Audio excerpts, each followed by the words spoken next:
Hi, I'm Ethan Moy here with Coach B as part of another episode of Coach B Weekly. Now, Coach B, it was Valentine's weekend over the weekend. NEC had their little love and NEC basketball theme this past weekend. So, with Valentine's Day, what did you get Rosalind this year?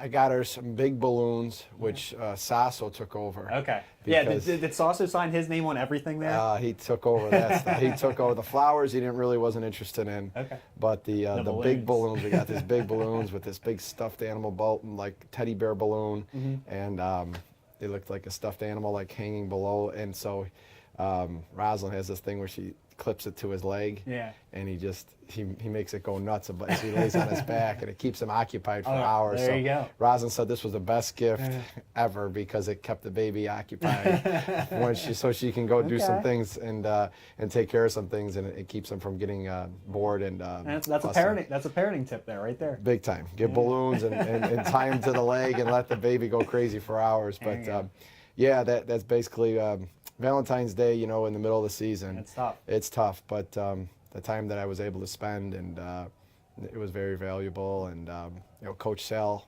his birthday. His birthday is on Valentine's Day as well. So being able to, not right on that day, but around the Valentine's Day, spend some time with him for his birthday as well. That stuff's all counted joy that we can't take for granted. Absolutely, absolutely. Now going to the basketball court here.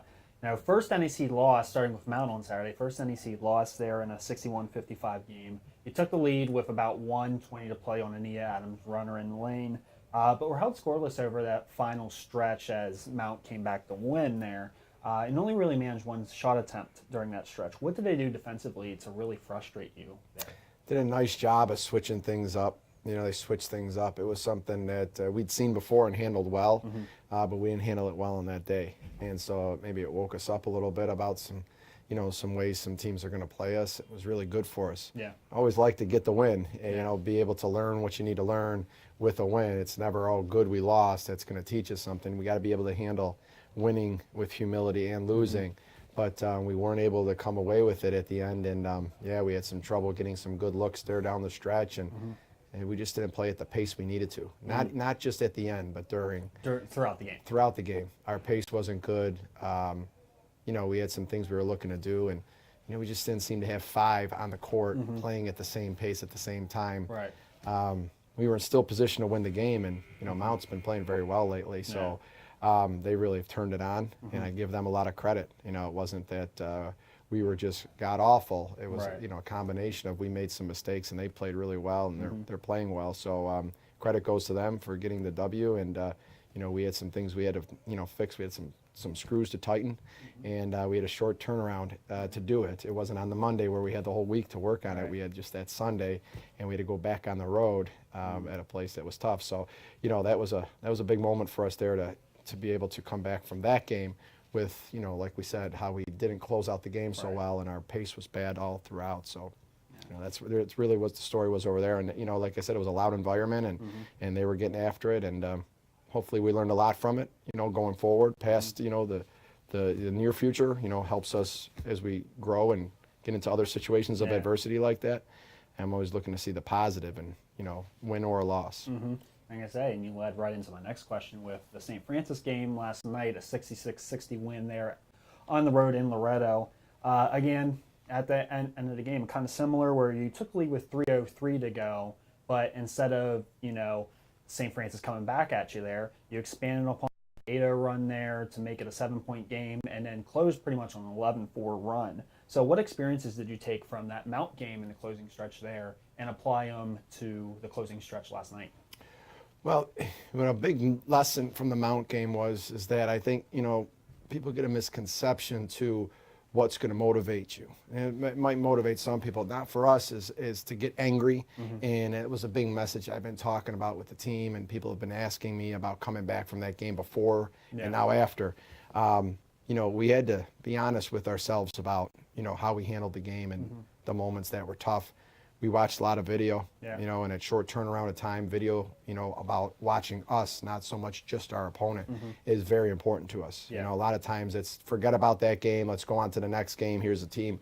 We got to face, win or lose, good or bad, what happened, the actual clips and the actual substance to the game. So we had to make sure that we were tough-minded going in there, and we wanted to see the ugliness of some of those moments that really got away from us. And that was a big part of our humility going forward. Yeah. And whatever that fueled, it's not going to fuel anger for us. We will not get angry. That is the worst thing you can do in our culture. You go forward with, passion. Don't confuse it with anger. Right. And accountability, honesty, and grace going forward. And that we had to capture that in a one-day turnaround. And that really was the message. There was a ton of video watching to do. And then obviously getting into St. Francis, you got to know that team. Yeah. You got to know them because they're a whole different identity from Mount St. Mary's or any other opponent that we'd be playing.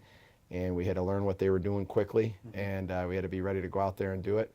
And it was all focused on now the next strategy, the next game, and the next challenge. Yeah. And once we put that mount behind us after we got there and watched it, it was all on to St. Francis, and we did a great job of locking in, focusing, and knowing the scouting report. Yeah, and going on the defensive end there, Trent continued with the 2 games there where you held the opponent's top scorer to single digits. Juliet Lawless had 0 points in 12 minutes. She coming off an injury, but did your job on her. And then last night against Jessica Kovac, who routinely had some pretty good games against Robert Morris in the past. She had 6 points in 34 minutes, was 1 for 9 from the field.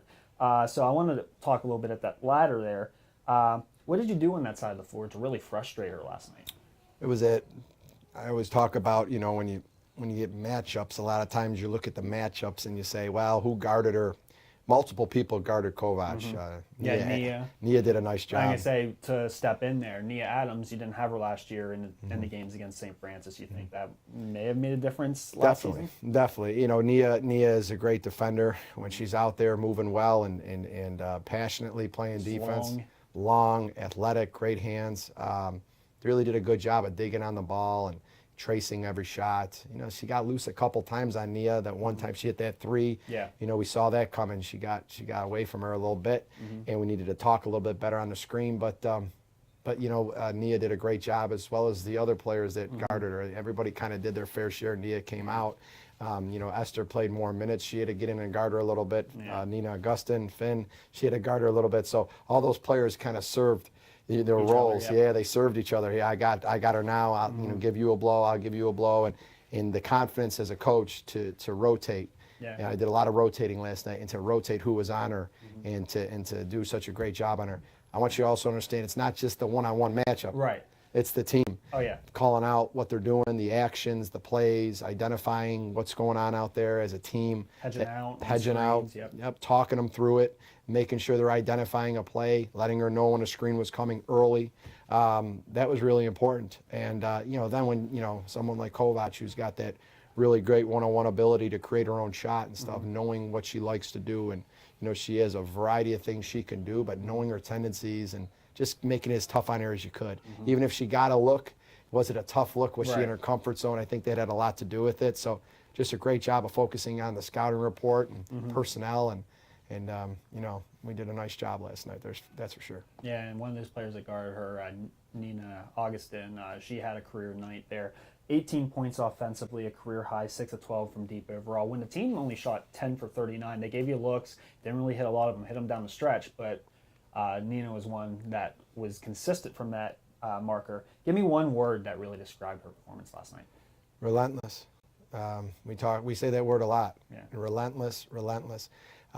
She played a lot of minutes. Yeah, career high 36. Yeah, Hanukkah kind of being back in the lineup, but her timing and her pace wasn't where it needed to be. She was working hard to try to get it there. Our training staff and physical therapists and all of them that travel on the road with us, we have so much support with that, with being able to take care of injuries and stuff. And she's feeling good now, and she's back. But her timing was off, and that's just the way it is when you're coming back. You don't have that same cardio and that that same wind to you when you're going out there playing the game. You can ride the bike, you can run a treadmill, you could swim, you could do all that, but you have to get into a game situation and test it out that way. Yeah, you're cutting, you're sprinting, you're guarding, all that played a big factor in there. So Finn had to do a great job of making up for those minutes, and she did a great job for it. And at the end of the game, when I say relentless, it was because she didn't make every shot, right? And sometimes she passed up on some good looks where her timing was off, but she stayed with it and, hit that big three right in front of our bench late in the game like that with no fear. After a steal, yeah. After a steal, no fear. Just pulling up, all faith over fear there, and so proud of her for that. And she did a great job leading the team. Absolutely. And then another girl that guarded Kovac we talked about before, Nia Adams here. Saturday Senior Day, so we'll be recognizing her for that. 4 years through the program here, missed most of the season last year, but how much has she grown over these 4 years, and can you point to a specific example where you've seen that growth? Wow, that's a good question. Specific example, Nia Adams, her first year as a freshman, she went to the NCAA tournament, and she was on the floor. Yeah. She wasn't, just kind of developing into finding a role, some role maybe next year or something. Right. She was out there in big moments in that game, defending and getting plays called for her, where she had some huge buckets for us. Yeah. She was amazing her first year out at Sacred Heart. Then she came back. She was hurt for the first 8-9 games. Yeah. Came back and played a huge role for us then when she was able to come back. Janae Brown goes down there right before the NEC tournament. She steps into the starting role and ran with it there. To point to one moment, it's just right away she was able to come in and help the program on the court, and that's special. It's not very common. Yeah. Just because is maybe in our program lately we've had some freshmen that have come in and really emerged right away and got into that that big that bulk rotation. Yeah. It's just sometimes we forget and we go, man, that doesn't happen everywhere. Right. So Nia had a great start, and you got to give her the credit to that. She's a very intelligent person. She came in with such a great academic standing. Yeah. She was 1/100th of a point from being valedictorian at Rosa Parks Fine Arts School in New Jersey, which is a great school with a lot of great students with tough classes. So I always remember that because I knew, I said, man, she came that close, and I remember there was no anger to her, no bitterness about it. She's like, yeah, coach, that was just one, and it must have been tough, because that one quiz, that one test could have made everything. But it had a lot to do with how much we were all in on her, recruiting her, and she was all in on us. And so when we came in, we had a feeling that she would be able to come right in and help the program, just because she just had that humble mentality, even though she was very intelligent and athletic as well. So I really couldn't point to one particular moment, but I could just say the fact that when she came out her freshman year and was in those crunch moments out at Sacred Heart on the road in an NEC tournament championship game, and she came up with some huge buckets, I knew at that point, we had a really quality student athlete there that really was someone in it for her team, and just had a great humble work ethic, and she was just here to serve her teammates, and that's what she's been doing since. So just she's been great, and like I said, right off the bat, I'd say the moment of when she was able to go into the NEC conference tournament and just step in there and take on some big roles right away. I think that probably was the moment that I realized that Nia Adams was gonna have a really good career here. Yeah, and she was already at that point where a lot of student athletes who wind up being great players have to really continue to grind to get that mentality. She had it right away. Yeah, absolutely. I got 3 fan questions here for you. Oh, wow, 3 of them. Yeah, one is, or a couple are unorthodox, but this one here first is from Marie from Bellevue. She asked, and you kind of answered this a little bit, but we'll backtrack on it. Do you think losing the Mount and seeing the undefeated conference record disappear actually helped the team focus better for this final stretch of games? Yeah, it's a question that came up after the game. I never feel like you have to lose a game to wake up or to tighten some screws, like I said, or get sharpen your knife. I guess sometimes it works out that way, but we value winning and losing and having the same routine. It's hard. Right. I mean, it's hard. So, who was this that asked the question? Marie. Marie. It's a great question because I think a lot of times you hear it come up.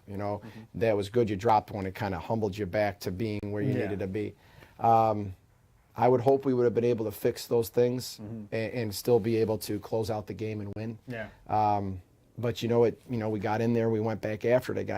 I think what the big test to us was, and what we look forward at about was, we could have got real negative. You know, you lose that game, you can handle it either way. Just because you lost doesn't mean you're going to come back and win. A lot of times when teams have long winning streaks and they lose a game, they lose more than one. They lose 2, 3. Yeah. They don't just lose one and get right back on path. You can look at the stats about that, but I've noticed that very often. Just because a team has a long winning streak and then they lose one doesn't mean they come right back and win. They get a lot down of on themselves, a lot of times it continues on 2, 3 in a row that they lose because they don't know what it's like to come back from a loss. And you got to be able to handle both. And I think that was the big test to us, is that win or lose on Monday, win or lose, that we were going to give a great quality effort out there. And, you know, just no matter if the shots went in or not, we were going to be there for each other, and we were going to serve each other throughout the whole 40 minutes. And that's what we needed to dig into that heart about right there. That was a big, you know, test to our heart, to come back and to stay positive and to not get angry. Just focus and be passionate. Don't confuse passion and anger. And that's what I think was the big test to us. So with that loss, I was proud of the team for not. There's no given that you're going to lose a game and come back and win. Right, exactly. I was proud of the team for, you know, I had to get after them a little bit after that game because of the way we played in some moments, and they responded really well. Absolutely, yes it did.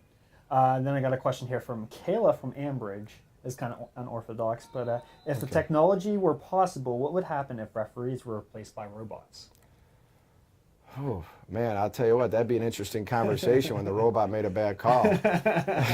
Would they make a bad call? Yeah, I would have to imagine they would. I don't know. I mean, a lot of times with officiating, you know, a referee may blow a call. Last night, you know, we were talking about the charges. Yeah, the block charge. I got to really zero in on those clips and just see what they were seeing. We took about 6 charges, and they were all blocks. Bang, bang, obviously, but I got to see, what are we doing wrong, and why are they calling it a block, or maybe they blew some calls. Sometimes the officials, you know, will not have a great look at it, or they'll miss a call. They won't blow a whistle because of where they are on the court, and that's, you know, up to their, you know, obviously up to their coordinator and stuff to look at that and make sure they're in position. Not only did they miss the call, but were they in the right position to make the call. And I guess that's well beyond my officiating knowledge. I just a lot of times have a view of calls, and man, how did that get called that, or where's the whistle there? I don't think I would really, you know, like to talk to a robot. So I would have to say that I would be against robots officiating the games. I think we're going too much away from the human element. Yeah, I really am. I mean, just for anything. I mean, you go anywhere nowadays. I mean, you're talking to computers on the phone. Talking to Siri. Yes. I mean, you don't. I mean, you go like today. I went to the car wash this morning. I didn't see a human. You know, I mean, I paid with my card. The thing talked to me. Thank you. I talk back to him sometimes just to kind of make me feel like I'm actually having. I mean, you can go. You can if you don't go to work that day, or you don't go to the store or something, you could drive around, go from place to place, and really do all these errands without talking to a human being. You got the self-serve checkouts at like grocery stores. Exactly. Exactly. I mean, I really feel like there will be mistakes by humans, obviously, but that's life. Yeah, like I said, we all make mistakes. We all make mistakes, and that's life. I really feel like we got to watch out for how much we're trying to replace, you know, life. You know, living together as human beings and serving each other, and I just think that that's a big part of it. So I definitely wouldn't want to see robots officiate the games. But after a game where we have some bad officiating, don't ask me that question. I might change my mind. It could be tough to stay true to that when you know, the officials maybe have a bad game or miss a big call down the stretch. But no, I really mean it. I just think that there's too many computers right now, you know, communicating with people, and we need more people and people communication. Okay, so Coach B is not for the robot takeover here. No, not for it. Not for it. No robots officiating the games. The last question here, it is from Ross from Moon. He asks simply, what is your favorite book? So we go from, you know, robots and computers to good old-fashioned reading. Do you have a favorite book? Yes. The Bible. Okay. I enjoy the Bible. Anytime I have time to myself where I want to really read something that is going to mean something to me, I definitely enjoy reading the Bible. And you could move around in the Bible and you can go back to your favorite parts of the Bible. But that's just something that, me personally, Yeah. I just really enjoy. And, there's a lot of great teachings in there. And if you, ever had a chance to read the Bible, a lot of it's about everyday life and just stories that, you could relate to. Yeah. And, just, obviously, hopefully inspire you in a positive way. So Absolutely. me personally, I would say that's probably my favorite read. Okay. I'm not a big reader outside of that. Yeah. As far as books and things like that. So No, like motivation books or anything like that? I got them. Yeah. I got them. You probably have like an actual bookshelf with like tons of books, but you probably haven't touched them in years. People have bought me coaching books absolutely. that have motivational or stories. Like I have like a stack of them. Some great coaches like Pat Summitt's book, Gino Auriemma's book. I've gotten a chance to have a relationship with Gino on a more personal note, but I have his book still. I mean, I could ask him any of those questions in the book, but I don't know. I just anytime I'm drawn to that time where I want to read, I seem to turn to the Bible. Yeah. But I also, just never really make that decision to devote my time to reading books when I have time to myself outside of that. Right. So maybe someday. Yeah. I think a lot of people do more reading when they're retired. Yeah. When they're, now with the baby. Oh, well, I can say we'll ask Coach Sal about that. Yeah, right. I mean, I think he said he read a book front to back one time in a few days, and that's really unique for. I usually Coach Sal. I'll bring a book on the road whenever we're like take a road trip. I'll bring a book. I have a bookshelf that's about 2 columns long over sports titles, you name it. Usually mostly sports titles, but like that's when I like read the most. Whenever we're on the road, like on a plane or on a bus or wherever, something like that. Yeah, sometimes articles. Yeah. I'll read articles just because something interesting's going on, and it's just I think there's those readers out there. Those people that just. My uncle, he's a huge reader. I mean, he is the biggest reader I've ever known. He'll finish a book in a day, and if he's not doing something, he's got to be reading. Right. If he's not watching a sporting, he'll read while he watches a sporting event. He'll read while he's, working. It's like he'll be reading a book and then go back to his work and read a book. It's just unbelievable how much he loves to read. So I'm not one of those, addicted to reading type people. But I do think that the inspirational and motivational books and things like that I have. Definitely are something that I may dive into a little bit more. And maybe in the like off season here. Maybe in the off season and stuff. But I would say that's probably my favorite. Okay. And it's my personal thing that I kind of enjoy. Yeah. And I would say there's probably a number of people as well That would agree probably with that that. are still on the same page with that. So that's just my reading is usually there. Absolutely. Back at the NAC here this weekend. St. Francis Brooklyn on Saturday, LAU Brooklyn on Monday. St. Francis Brooklyn, the team that we usually split with. Last year, won at home, lost on the road. Year before, won on the road, lost at home. This year, we've won on the road. So what do you do against them this year to make sure that split doesn't happen again? Man, I don't know. That's man. What'd you say? What was the trend? So last year, we won at home, won here, lost in Brooklyn. Okay. The year before that, we lost here in Moon at the Soul Center, Okay. won on the road. So this year we've won on the road against them. Okay. So how do we, come away with a second win at home, make sure that split doesn't happen? We'll have to figure this one out with this trend here. I mean, we're going to have to really dive into this. It's a weird trend. I don't want it to continue, but it's interesting. Well, Brooklyn has been well coached. Over the years. They have, and they're still well coached. Coach Semino has come in and quickly, with the changeover and everything, has come in and done a great job there.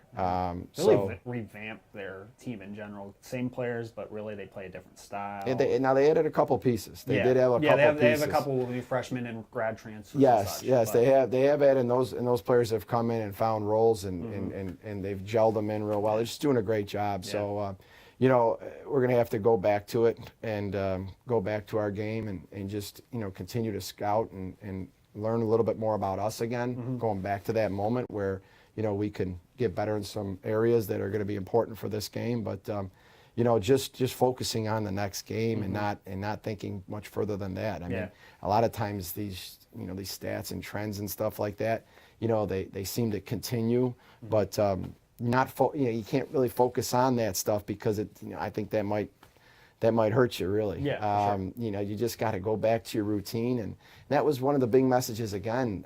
Win or lose. Remember, we won Yeah. at Brooklyn, so now you got to be able to handle winning. But you know, win or lose, you got to come back and go to work. Yeah. You know, you got to have that same humility and passion to get back after it and want to get better. And you know, you got to want to hear the things that you did wrong, not the things that you did right. You're going to hear both, but you got to want those things you did wrong so you could fix it. It's real easy to always take all the compliments, Right. but it's tough sometimes to That's hear take the criticism. Yes, and and all of us have to challenge ourselves. I mean, every one of us. Nobody is immune to that. It's a very special gift to understand and to learn how to want criticism and want things that you're not doing well. Right. You know, to be full in your mind and your heart. So yeah, that's what we're gonna have to do. I told the team when we had lost on Saturday, these are the moments where you could start to question what you do, question who you are as a person. Yeah. This is our moment now. Adversity is here. You have to be confident in who you are, confident in your work ethic and the faith in what we're doing, and want to do it better. Not want to change what you do, but want to do it better. We'll tweak things. We'll make adjustments to our routine if we need to be healthier. Yeah. But not change who we are and what we do. Do it better. Master what we do. Don't try to be now a jack of all trades and a master of none. That's just not how we're built. Right. That's how I feel about it, and that's what I'm trying to teach them. So we responded well going into the game Monday night, and we have to respond well, you know, following this game now and following what we did out in Brooklyn. We have to be hungry to come back and to want to tighten the screws that we need to. Well said. Well, once again, thank you for joining me, and good luck this weekend. Thanks, Ethan. I appreciate it. St. Francis, Brooklyn. That game will be at 1 p.m. on Saturday. It is also Senior Day, so make sure to come in early to the NAC as we recognize Mia Adams. Monday's game against LAU Brooklyn is for a 7 p.m. tip. Both games can be seen on NEC Front Row.